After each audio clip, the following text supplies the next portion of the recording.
You ask Tiger to solve. This deals with linear equations with one unknown.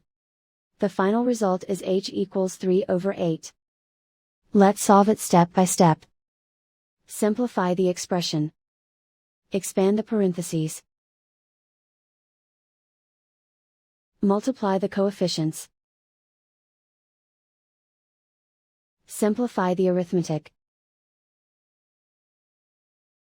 Group all h terms on the left side of the equation.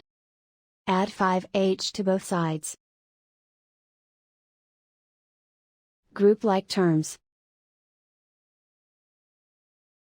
Simplify the arithmetic. Group like terms.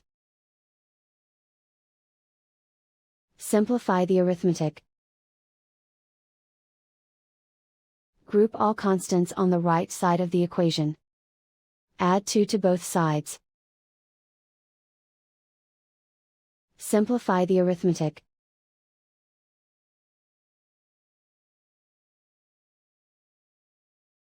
Isolate the h. Divide both sides by 8. Simplify the fraction.